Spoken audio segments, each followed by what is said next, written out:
hogaamiyaha xisbiga UDM ahna senatarka ismaamulka Mandera Captain Ali Ibrahim Roba ayaa ka hadlay xuska maalinta geesiyada oo lagu qabtay ismaamulka Mandera isniinta maanta. Captain Roba ayaa ugu horeyn kaga tacsiyadeeyay Kenyaanka iyo qoyska uu ka tagayba geeridii ku timid ra'iisul wasaarihii hore ee dalka Raila Odinga oo ku dhintay wadanka India. Kwanza nataka kumrudishia Mwenyezi Mungu shukrani, alhamdulillah kwa kutuleta hapa tukiwa salama salimin. Ya pili nataka kutuma risala zangu za rambirambi kwa familia, jamii na Wakenya wote kwa kifo ya Right Honorable Raila Amolo Odinga ambaye amekuwa baba ya demokrasia katika nchi hii na amekuwa baba wa devolution katika nchi hii, na tuna imani ya kwamba misingi aliyoweka itabaki mioni mwetu muda mrefu. Alafu nataka kusema kwa Wakenya wote pamoja na watu wetu wa Mandera, Happy Mashujaa Day. Na sisi Mashujaa Day ya leo kama watu wa Mandera tunatumia kumkumbuka Raila Amolo Odinga. Sidoo kale Senator Roba ayaa soo hadal qaaday xaaladda siyaasadeed ee wadanka, wuxuuna sheegay in bulshada Soomaalida ay sameynayso sare u kac dhan waliba sida siyaasadda dhaqaalaha ayna noqdeen bulsho ka dhex muuqata Kenyaanka kale, balse waxa uu Soomaalida ku booriyay in ay u sabraan mararka qaar qaladaadka kooban ee dadka aan islaamka ahayn ay ka geystaan goobahooda ganacsi, gaar ahaan hoteelada kuwaasi oo nadaafadda mararka qaar ku tunta. Bulshada Soomaaliyeed oo reer Kenya wax yar inaan idin sheegaan rabaa.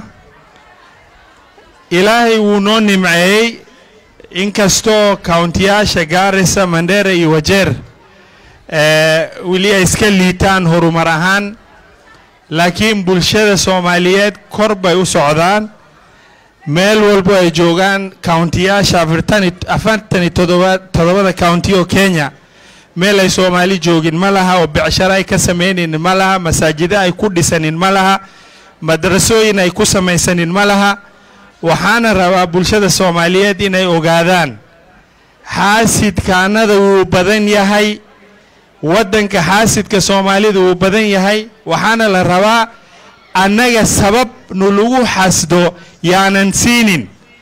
meelaha qaarkood ku kulano inaan ogaano in bulsho kaloo Kenyaan aan la dhaqano. Mathalan markaan hoteelada waaweyn ku kulano musqulaan isticmaalo, maadaama nahay bulsho Soomaaliyeed oo islaam ah, istinjaa aan isticmaalnaa, waan weysi qaadanaa, laakiin musqulaana keli nooma go'no. waxaa la rabaa inay bulshada Soomaaliyeed ay dareen u lahaadaan inay makruuh ku noqonin in biyaha lagu dadaadiyo meel walbo la saxariiriyo. nacaybka Soomaalida la nacay keenaysa. waxaana rabaa bulshada Soomaaliyeed taxadar waxyaabo noocaas oo yar yar. midda kale, Ilaahay meeshan wadankan uu nagu noole, Ilaahay hadduu ku nimceeyo dadka kale hoos ha u fiirinin, xishmadoodii si meel walbo joogtaan sidaad dadku ku soo jiidan kartaan. hogaamiyaha xisbiga UDM Captain Ali Ibrahim Roba ayaa sidoo kale ka jawaabay codsi ka yimid dumarka ismaamulka Mandera oo dalbaday in dhaqaale aruurin loo sameeyo si ganacsigooda ay sare ugu qaadaan, wuxuuna sheegay inuu sameyn doono.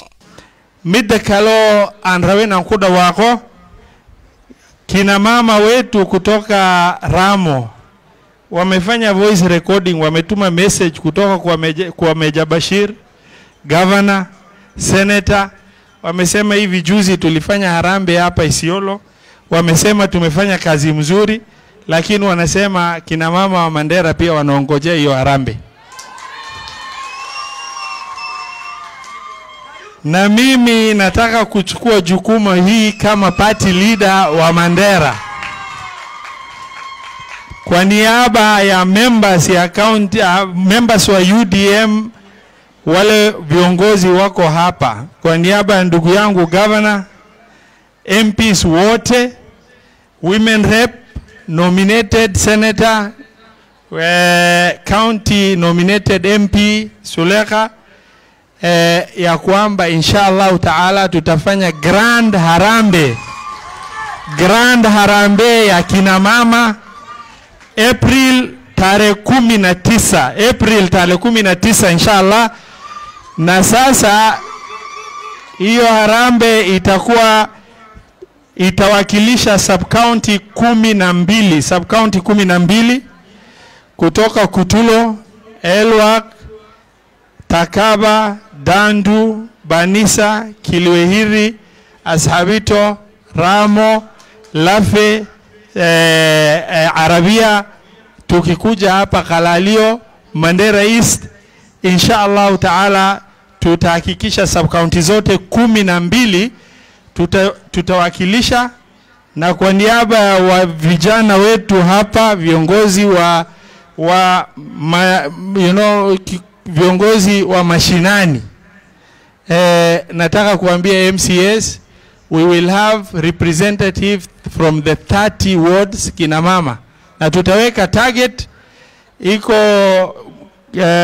mtu ana manage ofisi yangu ako hapa, nafikiria Adhan, yeye na timu yake wataanza kuzunguka katika hizo ward yote, pamoja na kuengage grassroots leaders wetu MCS, tuweze kuambia ni kina mama wangapi kwa jumla kila ward, kila sub county, na tuna target about 1600 women, na tutahakikisha ni the mother of all harambees itafanyika hapa inshallah taala. ugu dambeyn senatarka ismaamulka Mandera ayaa soo hadal qaadaya barnaamij uu horay u bilaabaya markii uu ahaa gavanaha Mandera oo la xiriiray bandhiga hidaha iyo dhaqanka, kaasi oo u istaagay sabab la xiriira cudurkii corona, balse dib uu u soo celin doono si loo horumariyo hidaha iyo dhaqanka Soomaalida, gaar ahaan kan ismaamulka Mandera oo uu sheegay in sanadka soo aadan dib loo bilaabi doono. mar baan sameynay wiiga hidiya iyo dhaqanka Soomaalida meeshan magaalada Mandera garoonkan aan ku sameynay. mid noocaana Kenya Soomaali kama sameynin, laakiin nasiib xumo corona dhacday, markaa ka bacdi 2 sano ugu dambeeyay maanan sameynin. walaalkaygi Maxamed Aadan Khaliifna muu sameynin. marka waxaan rabaa programka sanadka soo socda August, sanad walba August, Ali Roba Foundation baa sameyn doonta bulshada Soomaaliyeed hidida iyo dhaqanka Soomaalida aan kor u qaadno. intaasan ku soo dhameynaa every August taariikhdan waan soo dhejin doonaa. bishaas ugu qabow iskoolada marka la xiro, kuleylka sida hadda uu ahayn, waxaan rabnaa inshallah inaan sameyno. intaasan ku soo gaabin. reer Mandera waan idin jecelahay aad iyo aad, waadna mahadsantiin. assalaamu calaykum waraxmatullaahi wabarakaatu.